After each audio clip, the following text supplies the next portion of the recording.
Hi, good day. I am Ramxell Hernandez from BS Nursing 1A. So today I'm going to do the general assessment. So what is general assessment? So general assessment will provide an information about the client characteristic, hygiene, client body ache, height and the weight, emotional state, the general attendance status also give an overview of the patient, the impression to the client well-being.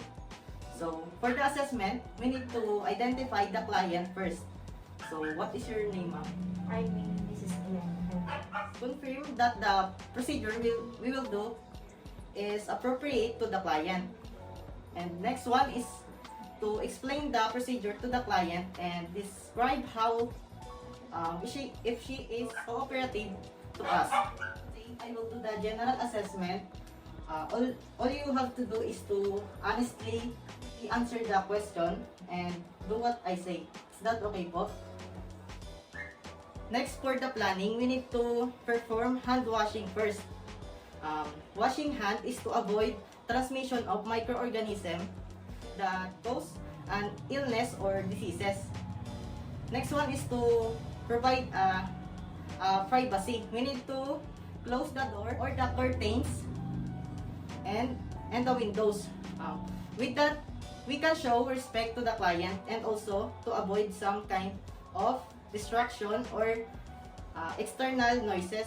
Next is to position the client comfortably, either supine position or the sitting position, so we can assess the body that we will need to assess. For the implementation, we need to assess the level of consciousness of the patient. We need to observe if she awake or feeling discomfort or feeling sleepy. So, my patient is awake so that she is at the normal stage. Next one is to orient the client. For that, we need to ask some questions. So, what is your name, ma'am? I'm Mrs. Hernandez. How are you today? I'm okay. In answering the question, I can say that the client is in proper or in normal stage. If we compare the body and the head of the patient, it is at the normal stage. Then let's check the posture of the patient. Ma'am, please stand po.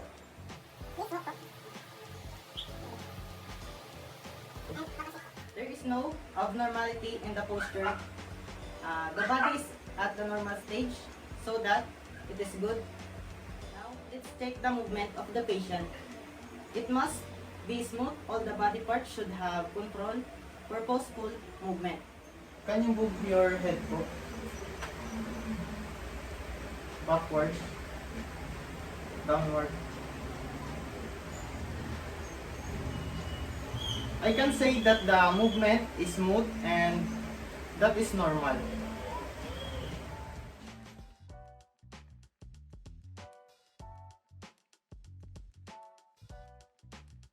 Good day, I'm Ramxell Hernandez, a student nurse from University of Perpetual Health. For today, I will perform return demonstration, the assessment of the skin, hair, nails, head, face, eyes, ears, nose, mouth, and neck.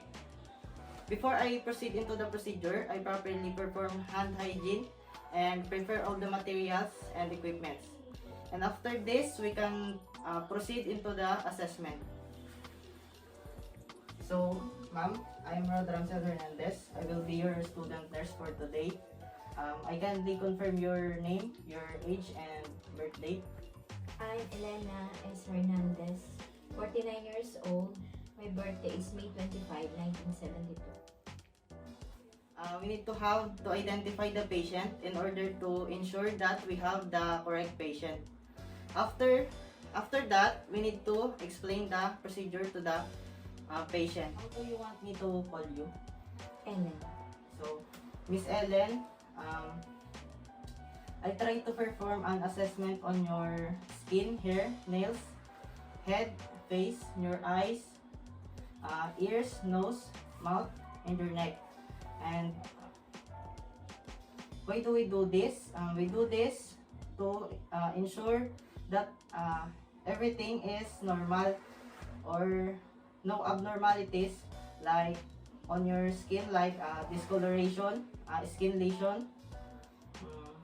We are going to look them in order to prevent any complication. Do you have any question after we proceed into the assessment?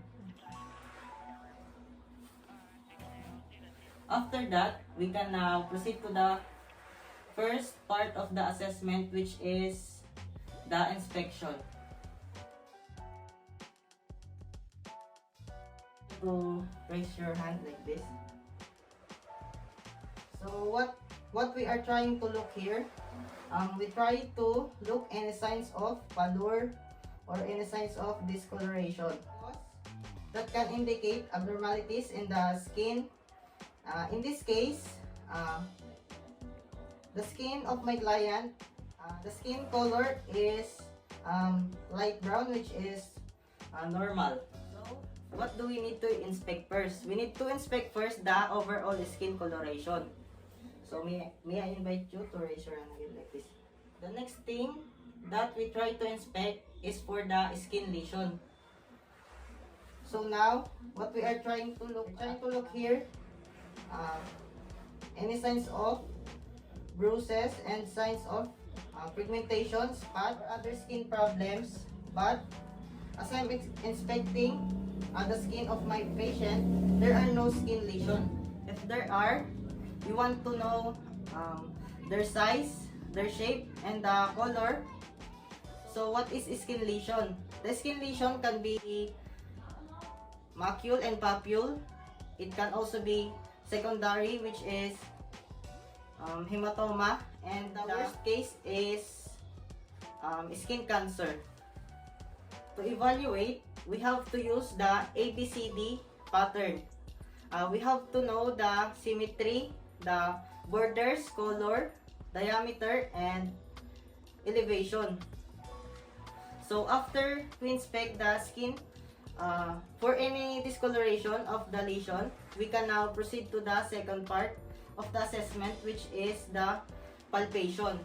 The first thing that we want to assess is the temperature of the client. We need to palpate the skin using the back of our hand. Use this because it is a more sensitive to temperature. I'm going to put my hand on your face. Is that okay?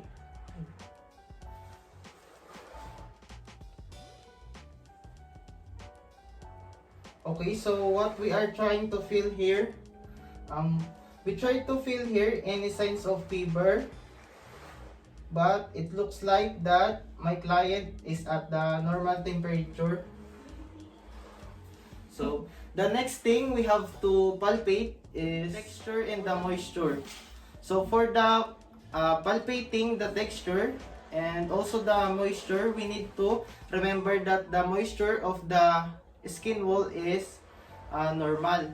But any signs of excessive dryness or excesses of moisture is abnormal. So we need to take note for that. So for the assessing the texture and also the skin turgor of the client, we need to expose the part of the skin around the clavicle or below the clavicle. In assessing the skin turgor, we want to pinch the skin below the clavicle of our client. If the skin turns immediately to its normal, that means there are abscess of skin turgor. But if the skin stays pitch, that means there are presence of skin turgor. And the presence of the skin turgor indicates dehydration and need to take note for that. And lastly, in assessing the skin, we want to palpate for edema. For assessing that, we need a hand towel. May I invite you to raise your foot. And assessing for the edema, we apply pressure in the skin. If the skin is in, intended, there is a sign of the edema.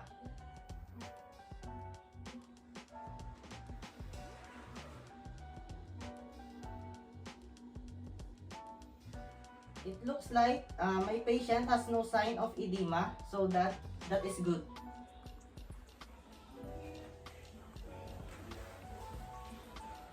And now, we are done to assess the skin of the client.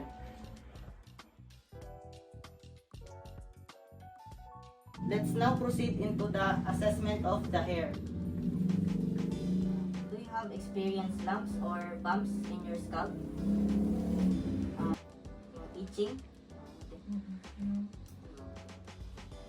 Next one is to assess the hair and the scalp. You can try to see for any signs of lesions, any signs of infestation on the scalp or the hair of our client. If there is any flinkings in the scalp, or if there is any lice in the hair, we have to take note for that as well. As I am inspecting the hair and the scalp of my client, the hair and the scalp of my client is normal.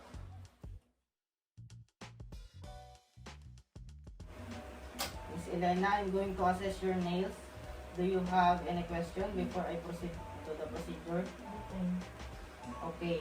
Can you please raise your hand like this? What do we want to see here is we want to know the shape, the color, the texture of the nails, and if there are any presence of clubbing of the nails. In doing that, we need to apply pressure to the nails of our client.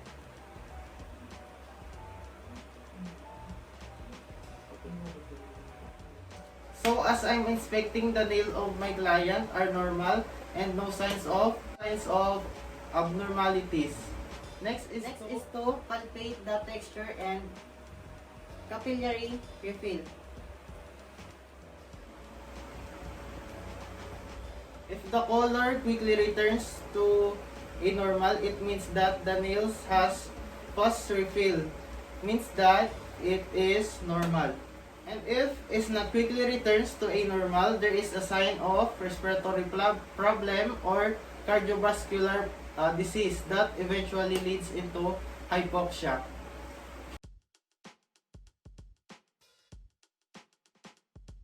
So now, we proceed to the assessment of the head and the face. First, we need to inspect the head and the face for any signs of discoloration, any signs of asymmetry, or an unequal distribution of the facial hair. So, let's begin. As I'm inspecting the face of my client, the color of the skin seems normal. The facial features also symmetrical. There are no signs of skin lesions. There are no signs of excessive hair. So everything seems normal. Okay. Can you raise your eyebrow for me? Can you smile for me? If we notice any drippings of the face, that indicates Bell's palsy or stroke. So I'm going to put my hand on your head if it is okay for you. Okay. The next thing we have to do is to palpate the skull of our client, and we do this in order to feel any signs of lumps, bumps, or pressions in the skull.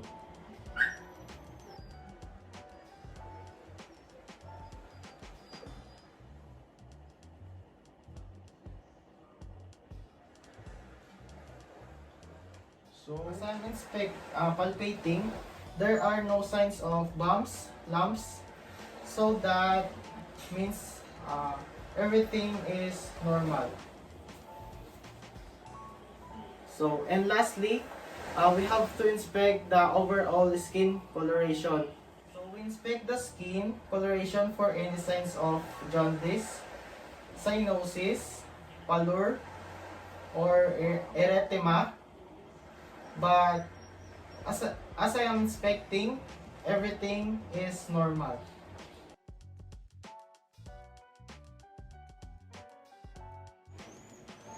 So now let's proceed to the inspection of the eye. The first thing we want to inspect is the external eye structure. Before that, we need to ask our patient of some questions. So, Miss Ellen, have you had any trouble of your eyesight? Any eye surgeries? Any allergies? So, I will inspect your external eye structure. This includes your eyebrow, your eyelids, your eyelashes. So, as I'm inspecting the external eye structure of my client, the eyelid seems normal. There are no signs of swelling, lesions, and also the eyelids also covers the top quarter of the iris, which is normal. There are no signs of thinning or of the eyebrows, which is good as well. So now, we can now proceed to inspection of the cornea, the conjunctiva, and also the sclera of the client. So in inspecting the cornea of our client, we want to have the test for the cornea reflex. In order to do that, we need a pen light. So, shine the light in the middle part of the eye. So what we are trying to look here is the spot where the lights are being reflected. If the light is reflected at the same spot, that means it is normal. The next thing we want to inspect is the conjunctiva and the sclera of our client. In here, we want to take note of the color of the sclera because if the sclera turns yellowish, it already indicates jaundice, and jaundice indicates hepatitis. So we want to take note for that. We also want to take note for any swelling, especially on the conjunctiva, because it might be indicate chemosis. Now, we want to take a look for the bulbar conjunctiva of our client. As we do this, we want to invite our client to look up as we pull of the lower of the eyes downward, and invite here to look down as I pull the eyelids upward. Can you look up for me? Can you look down? Okay, the bulbar conjunctiva seems good. So now, let's perform the cover and uncover test. This is to ensure the alignment of the eye of our client is normal. So now I'm going to cover your eyes.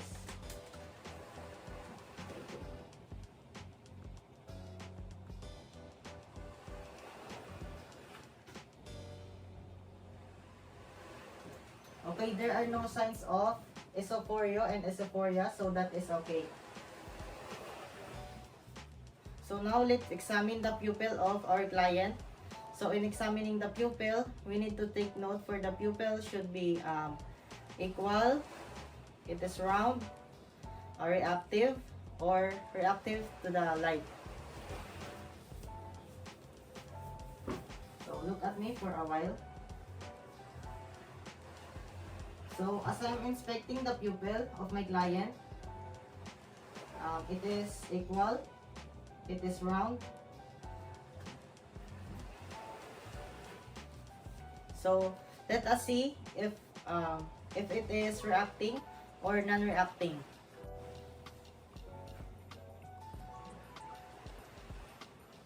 Shine our pen light in a both pupil of our client.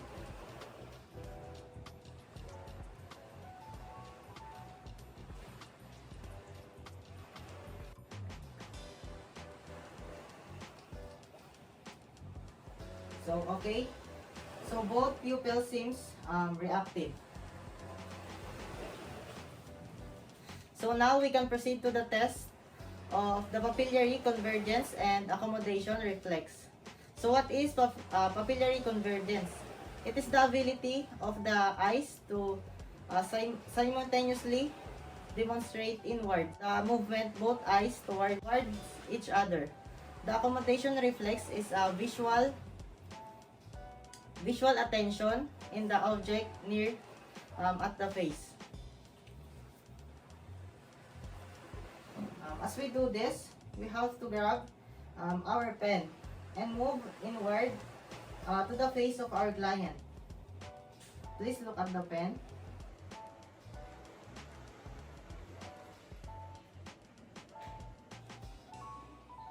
Now, we can proceed to the visual acuity using our Snellen's chart.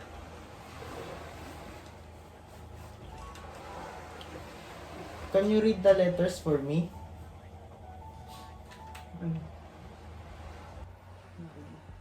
E, F, P, P, O, Z, L, P, E, D,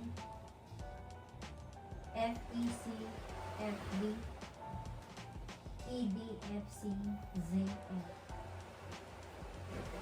Can you cover your left eye?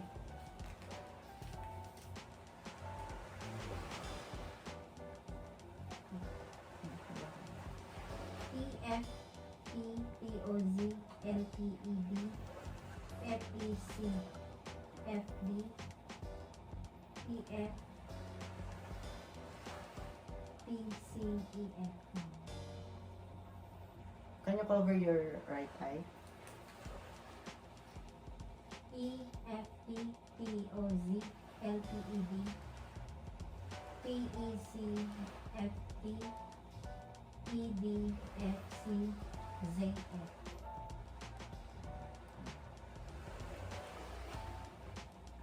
It seems that the eyesight of my client is range in 20, 25, or 20, 20.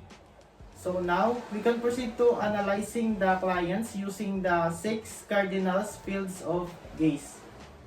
So, would you just follow the pen?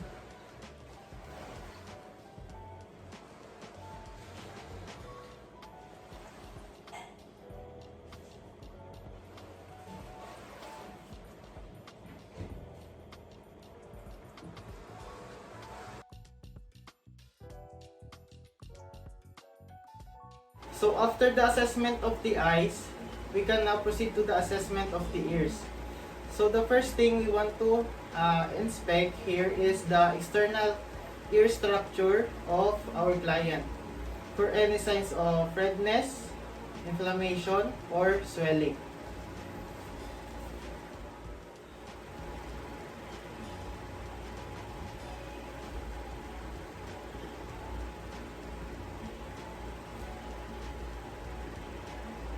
We want also to take note for the color and the symmetry of the ears of our client. Seems that there are no signs of discoloration or the skin lesions. So now, we want to palpate the external ear going to the mastoid process. So, I'm going to touch your ear. Is that okay? So what I'm going to palpate your ear, going here. So what we are trying to assess here, we try to assess any kinds of swelling, tenderness. So do you feel anything? So any signs of masses, seems that there are no signs of masses, so that's good. So the next thing we need to do is to inspect the inner ear of our client. So I don't have an otoscope, so to see the inner ear. So what I use to inspect is I'm going to use a pen light. If our patient is a children, we want to pull the ear downward and backward.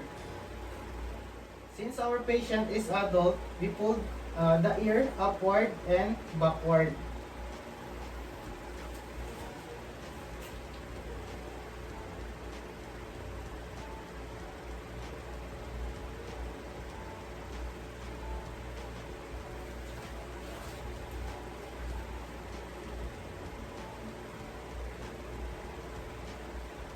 And what we are trying to look for here, we try to look for any signs of foreign bodies and excesses earwax that may obstruct the canal. So seems that everything is normal.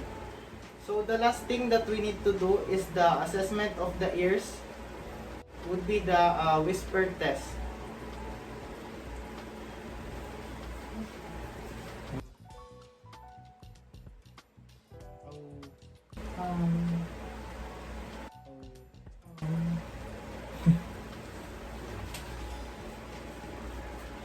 Okay, seems that the hearing of my client seems good.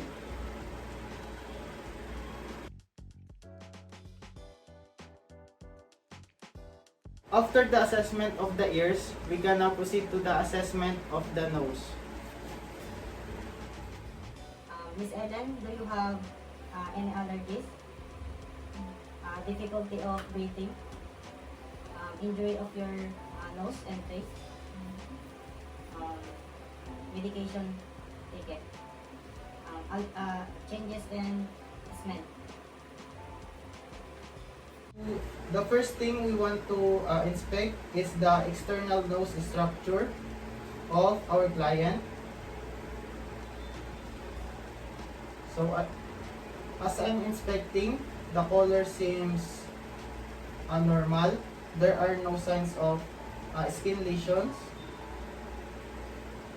The nose is also symmetrical. Okay, so the next thing we want to do is to palpate the nose on the external part of the nose, moving to the frontal and to the maxillary sinuses. So I'm going to touch your nose if it is okay.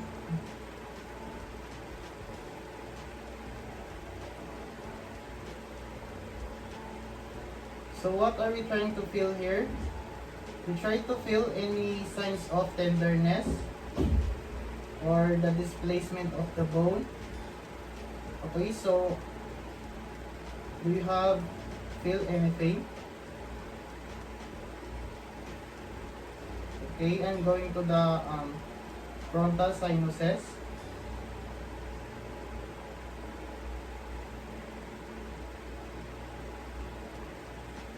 Do you feel anything? Going to the maxillary sinuses.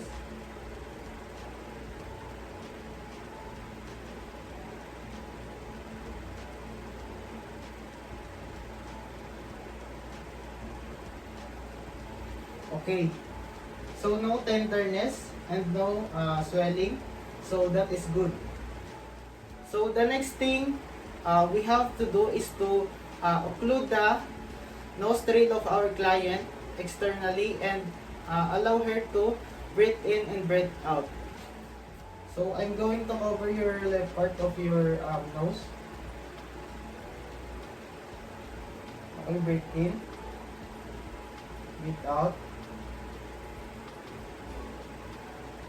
Do you feel any trouble in your breathing? Okay, to the other side. Breathe in and breathe out. Okay, so after that, we can now proceed to the inspect the inner part of the nose.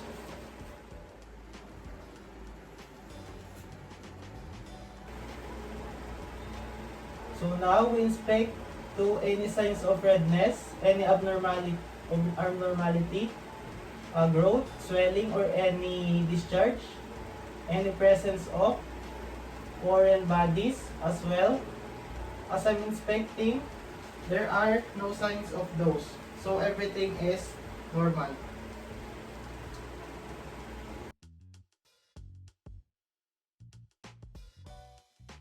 After the assessment of the nose, we can proceed now to the assessment of the mouth.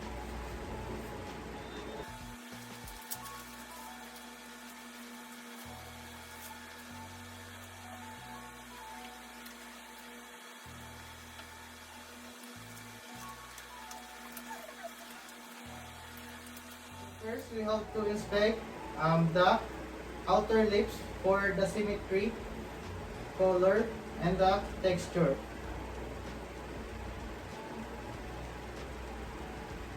As I'm inspecting, the lips are uniformly pink. It is soft and moist. The texture are also smooth, and there are no signs of lesions. The lips are also symmetrical. So now I'm going to pull your lip. Okay, so what I see in here is the inner lips is moist. It is also pink in color, also soft, soft glistening. So everything seems normal. So next is to inspect the teeth and the gums and oral mucosa.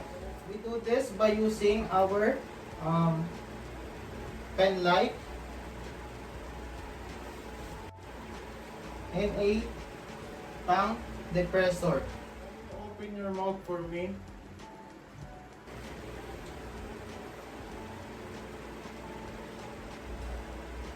But we're trying to look here for any signs of swelling. So no inflammation, no oral mucosa. There are no abnormalities in. Okay, the next thing we look here is to inspect the tongue of our client. I'm going to put this on your tongue. Just move it to the left and to the right side. Okay, move into the left.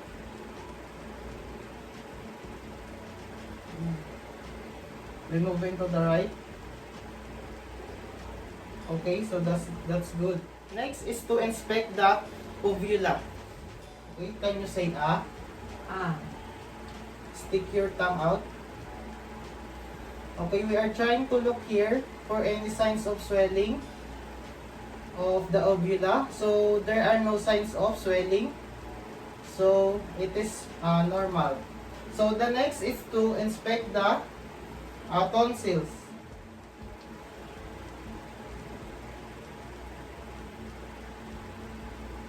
The tonsils color is pinkish. Also, no signs of swelling.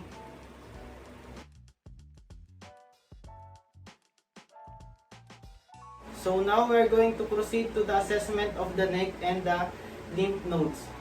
So the first thing we want to inspect is to palpate for posterior and cervical lymph nodes. As we do that, we start first to the palpate and to the forehead of our client going to the posterior part. So we are do this at slow and circular motion. So first is to palpate the pyoauricular part.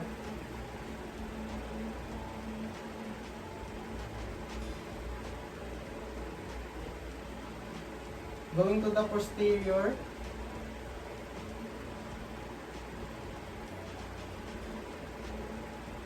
And occipital.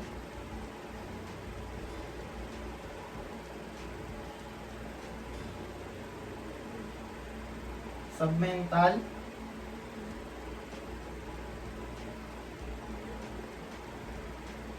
Submandibular.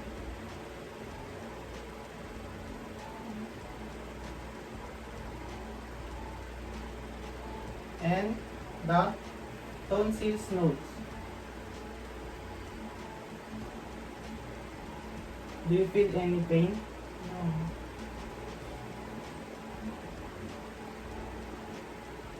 So, I'm going also to palpate your anterior cervical chain.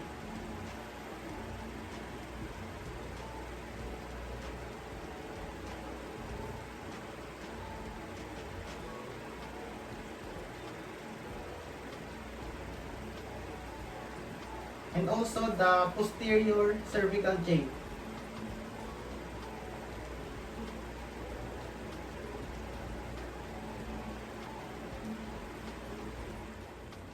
After that, we want to assess the ability of the patient to move her neck. I invite you to touch your chest with the use of your chin, like this.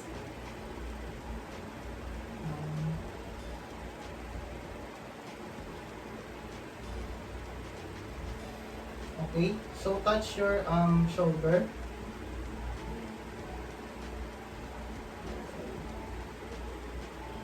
Do you feel any difficult? Can you move your head to the right side and to the left and backward? Do you feel any pain or discomfort? Okay, so now we are done to the assessment of the neck. So after doing this procedure, the last thing we have to do is to perform hand hygiene and also document all the procedure that is performed and refer for the further disabilities that we have found for the evaluation. So after that, we are done with the assessment.